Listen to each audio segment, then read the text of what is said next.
The light rain fell gently over the city as Lucas stepped into the most luxurious restaurant in town. He wasn't wearing expensive suits or designer shoes.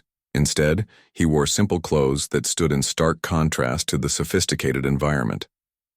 He sat in silence, taking in everything around him, but soon noticed the glances, the whispers, and above all, the indifference. No one there knew who he was, and that was the most intriguing part. The night was cold and rainy when Lucas crossed the glass doors of the city's most exclusive restaurant. The luxurious setting was bathed in warm yellow lighting, reflected off the crystal chandeliers hanging from the ceiling. Immaculately set tables displayed fine glasses and silver cutlery, while a soft piano melody filled the air with an elegant tune. Everything exuded sophistication, a place reserved for the wealthiest and most influential in the city. Lucas, however, stood out like a sore thumb. He wore a worn-out hoodie and jeans that had clearly seen better days. His sneakers, scuffed by time, bore the marks of someone who didn't care for appearances. He calmly walked over to a table by the window where he could watch the city, bathed in the glow of the rain. As he sat down, he felt the eyes on him. Well-dressed patrons whispered among themselves, some stifling laughter, others staring at him with a mixture of surprise and disdain. The waiters passed by him several times without so much as a glance. Lucas discreetly raised his hand, trying to catch one's attention, but he was completely ignored. Minutes passed, and still, nothing. The discomfort was palpable, but he remained there, motionless, observing every detail around him. Then a man in a dark suit and rigid posture approached. The manager. He looked Lucas up and down with disdain, as if evaluating a defective object that didn't belong in the place. "Good evening, sir," he said with forced formality. "May I ask what you're doing here?" Lucas looked up, maintaining his calm. "I'm waiting to be served," he replied, his voice even. The manager crossed his arms and gave a smug half-smile, a smile dripping with superiority. "This restaurant has a very clear dress code," he said, leaning in slightly as if about to reveal a secret. "I think you'll find something more appropriate on the other side of the city." A suppressed laugh came from a nearby table, where a group of executives sipped expensive wine, watching the scene as if it were entertainment. Lucas glanced at them and saw the amusement written on their faces. "I just want to have dinner," he insisted, still keeping his voice calm. The manager sighed and snapped his fingers at one of the security guards. A tall, strong man appeared by his side.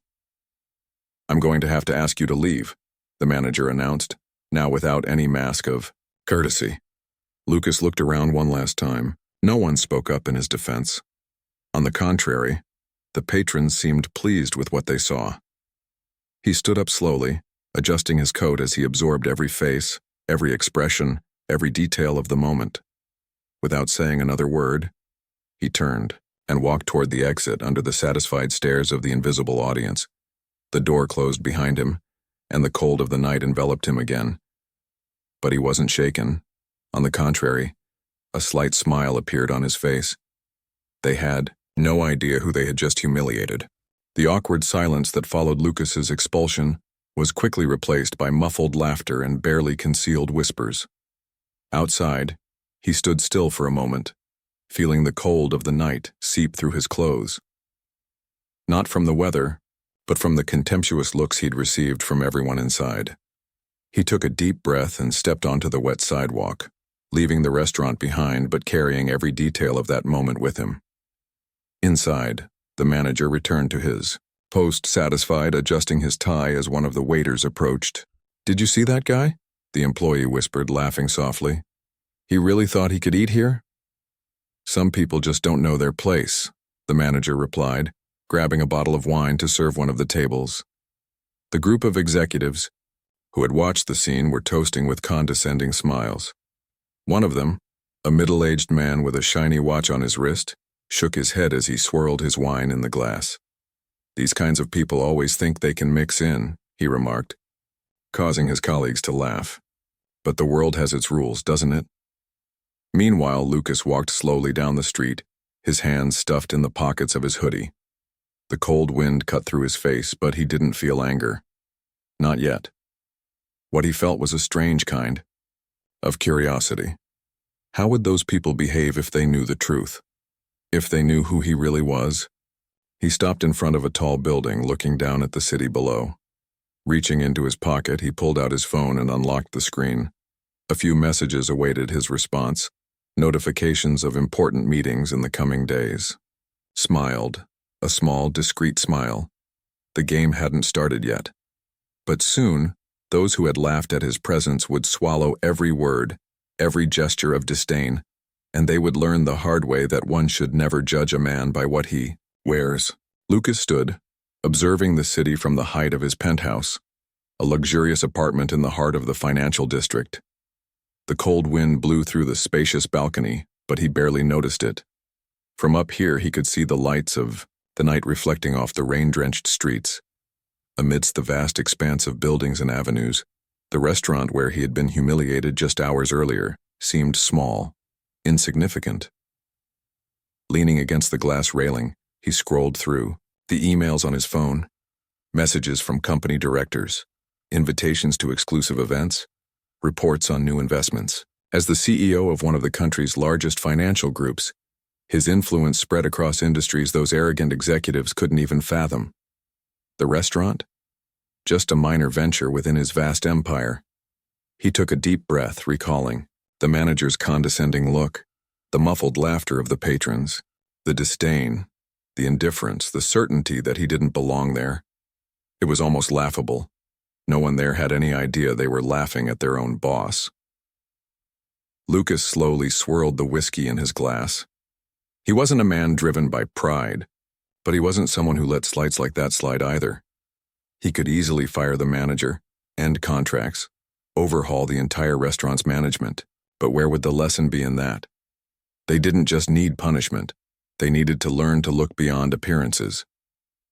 His phone vibrated with a new message. It was from the restaurant's investor board, calling an urgent meeting for the next day. Perfect. A cold, calculated smile spread across his face. He wasn't in a hurry. He knew time was on his side. And when the moment came, everyone inside that restaurant would learn that true power isn't flaunted. It's revealed at the right time. The next morning, Lucas arrived at the building where the meeting with the restaurant's investors was scheduled. The glass and steel office building reflected the overcast sky, and the frenetic movement at the entrance was typical of a day filled with important business. Dressed in an impeccable suit and a discreet yet extremely expensive watch, he walked through the corridors without hurry, his imposing presence commanding respect without the need for show. As he entered the conference room, the investors stood up to greet him with respect. They knew who he was, the majority shareholder, the true owner of the restaurant. Lucas acknowledged the greetings with a subtle nod and sat at the head of the long mahogany table. His eyes scanned the room, absorbing every detail, every expression. Some seemed wary, others curious. No one yet knew the purpose of the meeting. In a calm, measured tone, he began to speak. As you know, I have always prioritized the experience of our customers. I want anyone who walks into one of our establishments to be treated with respect, no matter their appearance. But it seems not everyone understands this philosophy. A faint murmur went through the room. Lucas continued, unhurried. That's why I've decided to host a special event at the restaurant. I want all staff members and VIP clients to be there. It will be a memorable evening where values like respect and integrity will be at the heart of everything. The investors exchanged glances. One of the directors cleared his throat before asking, "And what exactly is the purpose of this event?" Lucas gave a small, knowing smile. A necessary lesson. No one dared to question him. After all, he was not just an investor. He was the man who made the rules. The preparations for the event were well underway. The restaurant had been closed to regular customers for the night, transforming into an even more sophisticated space than usual. Crystal chandeliers gleamed under the carefully adjusted lighting. Impeccably dressed waiters glided through the hall, and a selection of refined dishes was chosen to impress. It was an exclusive event, reserved only for the most influential clients and, of course, the restaurant staff, who would work tirelessly to ensure everything was perfect. The manager, the same one who had arrogantly kicked Lucas out days earlier, was particularly excited. For him, this was a unique opportunity to impress the investors, and perhaps even secure a promotion. He had no idea that this night was, in fact, a carefully laid trap.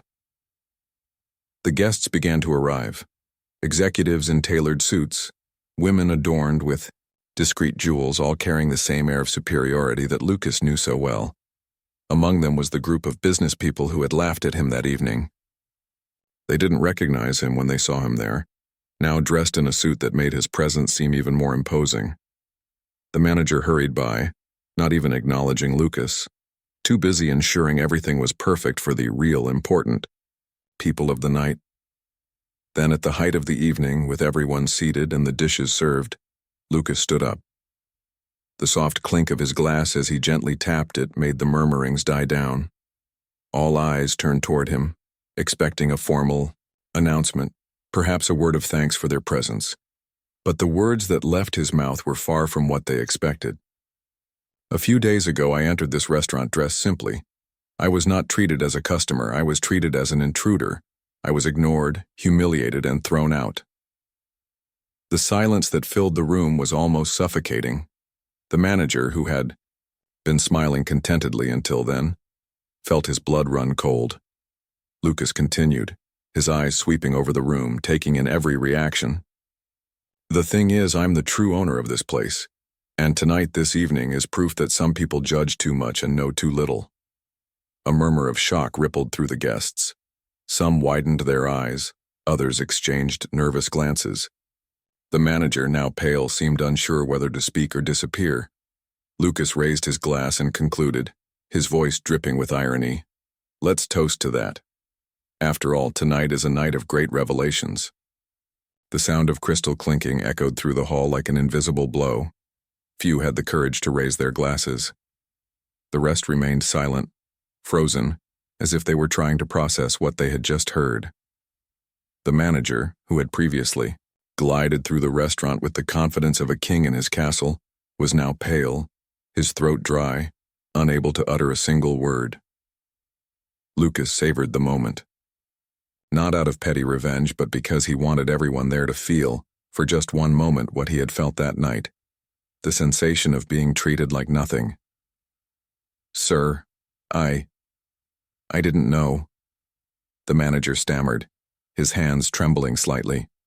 Lucas calmly set his glass on the table, his eyes locked onto the man who now seemed smaller, insignificant. You didn't know because you never bothered to know. His voice was calm, yet sharp as a blade. You judged by what you saw, without caring who I really was. But what if I were an ordinary customer? What if I were someone with no money or status? Would I still deserve to be treated like trash? The manager opened his mouth, but no words came out. He looked around, seeking support from the executives who just moments ago had shared in his arrogance. But now, no one seemed willing to defend him. Everyone understood the gravity of the situation. One of the investors cleared his throat, trying to break the heavy atmosphere. Lucas, I'm sure this was a mistake. We can discuss how to resolve this situation. Lucas gave a small, knowing smile. Resolve? Oh yes, it's already resolved. Starting tonight, this restaurant will undergo significant changes. Some people here will need to find new jobs.